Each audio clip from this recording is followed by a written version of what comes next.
तो गाइस आपके भी मन में ये विचार आया होगा कि अमेज़न जंगल इतना भारी भरकम कैसे बना, क्या है इसका राज, आखिर अमेज़न जंगल में कैसे कैसे जीव रहते हैं। तो आज जानने वाले हैं पूरे विस्तार पूर्वक से।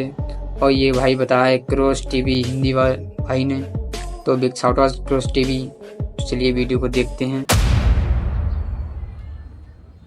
दोस्तों, अमेज़न जंगल का नाम सुनकर हमारे दिमाग में जो सबसे पहले आता है वो है यहाँ पर रहने वाले अलग अलग तरह के भयानक जानवर, जैसे कि एनाकोंडा, पाइथन और कोबरा। लोगों का तो यहाँ तक मानना है कि इस अमेज़न जंगल में आज भी डायनासोर रहते हैं। और ऐसा कहा जाना एक तरह से बिल्कुल सही भी है, क्योंकि अमेज़न जंगल इतना घना है कि अभी तक इसका सिर्फ 25% भाग ही देखा जा सका है।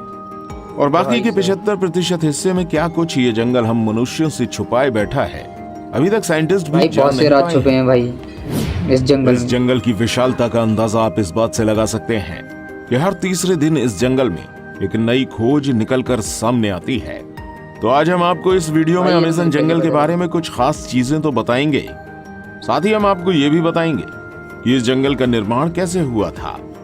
तो वीडियो के अंत तक जरूर बने रहिएगा और वीडियो को एक लाइक जरूर कर दीजिएगा।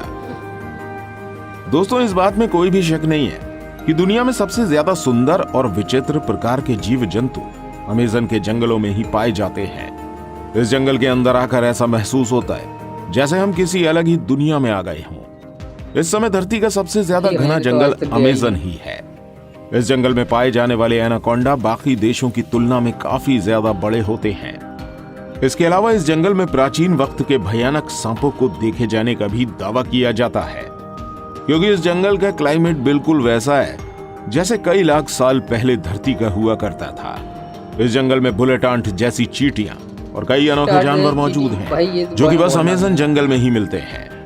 जैसे कि हमने आपको पहले ही बताया, अभी तक अमेज़न जंगल का आधे से कम एरिया ही देखा जा सका है और बाकी का 75% हिस्सा ऐसा है जहां आज तक इंसान नहीं पहुंच पाया है, क्योंकि ये इतना ज्यादा घना है कि इसके अंदर जाना ही किसी जोखिम से कम नहीं है। और इतने अंदर तक टेक्नोलॉजिकल सामानों को लेकर जाना और भी ज्यादा मुश्किल है। जैसा कि आपने जाना, इसका क्लाइमेट लाखों सालों पहले की पृथ्वी जैसा है, तो वैज्ञानिक भी इस जंगल के साथ ज्यादा छेड़छाड़ करके इसको बर्बाद नहीं करना चाहते हैं। अमेज़न जंगल के अंदर जानवरों के अलावा आदिवासियों की कई प्रजातियां भी निवास करती हैं। और इस जंगल के अंदर कई प्रजाति तो ऐसी भी हैं जिनके बारे में हमें अभी तक कुछ भी नहीं पता है। और अगर इस बढ़ते मॉडर्न टेक्नोलॉजिकल डेवलपमेंट के चलते ये अमेज़न जंगल नष्ट हो गया तो दुनिया के कई सारे जीव हमेशा के लिए विलुप्त हो जाएंगे। अमेज़न जंगल के बारे में आए दिन नई और अनोखी बातें सामने आती रहती हैं।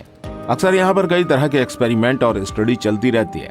जैसे कि अभी कुछ साल पहले, साल 2017 में लीड्स यूनिवर्सिटी ने एक रिसर्च में पाया कि अमेज़न जंगल जितनी कार्बन डाइऑक्साइड ग्रहण करता है उतनी और कहीं नहीं जाती। इसके चलते यहाँ पर कार्बन एम्बिशन बहुत कम है और यही कारण है कि यहाँ का वातावरण इतना अच्छा है।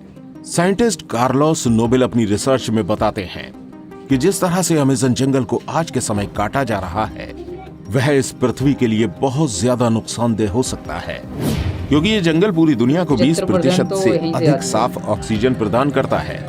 अमेज़न जंगल का क्षेत्रफल इतना बड़ा है कि ये 9 देशों की सीमाओं को छूता है, जिसमें से 60% ब्राजील, 13% पेरू, 10% कोलंबिया और बाकी का हिस्सा Guyana, Ecuador, Venezuela, Bolivia, Suriname और फ्रेंच गुयाना तक फैला है। आप एक बात जानकर शॉकिंग होंगे कि जितने जानवर इस पूरी पृथ्वी में देखे जाते हैं उसके 1/3 जानवर अकेले अमेज़न जंगल में देखे जा सकते हैं। इस जंगल के पेड़ों की संख्या लगभग 4 अरब बताई जाती है, जिसमें 16,000 से ज्यादा उनकी प्रजातियां हैं। दोस्तों, अमेज़न जंगल के कीड़ों की भी बहुत अधिक चर्चा की जाती है। कहा जाता है कि यहाँ जितनी तरह के कीड़े और जीव जंतु मिलते हैं उनमें से कुछ ही फीसदी के बारे में साइंटिस्ट अभी तक पता लगा पाए हैं। यहाँ पर पाई जाने वाली बुलेट चींटियां कोई साधारण चींटियों जैसी नहीं है। कहा जाता है अगर ये किसी इंसान को डंक मार दे तो बंदूक की गोली लगने जैसा महसूस होता है। देखने में भले ही ये नॉर्मल चींटियों की तरह छोटी ही है, लेकिन इनके डंक में बहुत ही खतरनाक जहर पाया जाता है। चींटियों के बाद यहाँ पर मकड़ियों की भी चर्चा बहुत अधिक होती है, क्योंकि यहाँ पर मकड़ियों की 3000 से ज्यादा प्रजातियां पाई जाती हैं। जिनमें से ज्यादातर खतरनाक और जहरीली ही होती हैं। इस जंगल की टेरेंटोला मकड़ी को सबसे ज्यादा खतरनाक बताया जाता है। कहा जाता है ये मकड़ी अपने बालों को खतरनाक वेपन्स की तरह उपयोग करती है। अगर गलती से ये किसी इंसान की आंख में लग जाए तो बुरी तरह से घायल कर देती है। अब इतने कमाल के और छोटे जानवर बस यहीं देखने को मिलते हैं। तो ये तो हो गई इस जंगल के बारे में कुछ खास बातें, लेकिन इन सब से जो बेहद खास है वो ये है कि ये जंगल बना कैसे। ये जानकर आप जरूर चौंक जाएंगे, क्योंकि आप कह सकते हो कि अमेज़न जंगल जिस तरीके से बना है उसने लगभग आधी पृथ्वी को बर्बाद कर दिया है। अभी हाल ही में कुछ स्टडी से पता चला है कि डायनासोर जैसे बड़े जीवों को मारने वाला एस्टेरॉयड एक नए नियोड ट्रॉपिकल जंगल के निर्माण के लिए जिम्मेदार है। इन ट्रॉपिकल जंगलों का निर्माण एक एस्टेरॉयड के कारण हुआ जो आज से लगभग 65 मिलियन साल पहले पृथ्वी से टकराया था, और इसके बाद क्रिटेशियस मास एक्सटिंक्शन हुआ था जिसने धरती के पूरे रुख को ही बदल दिया।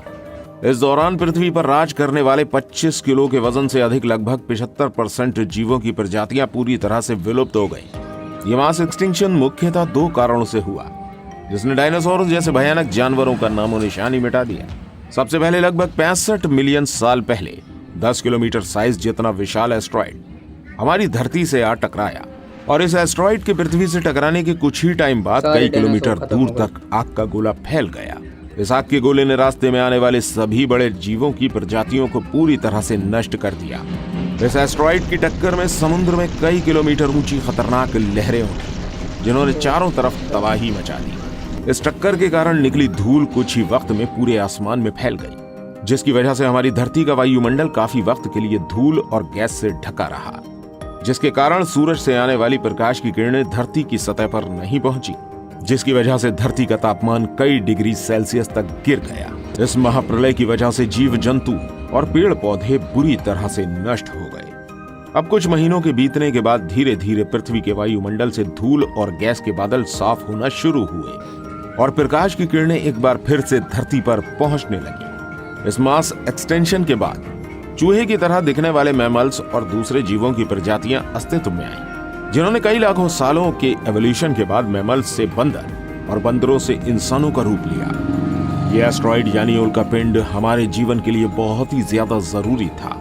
अगर ये उल्कापिंड पृथ्वी से नहीं टकराया होता तो डायनासोर कभी खत्म ही नहीं होते और हम इंसानों का अस्तित्व कभी सामने आ ही नहीं पाता।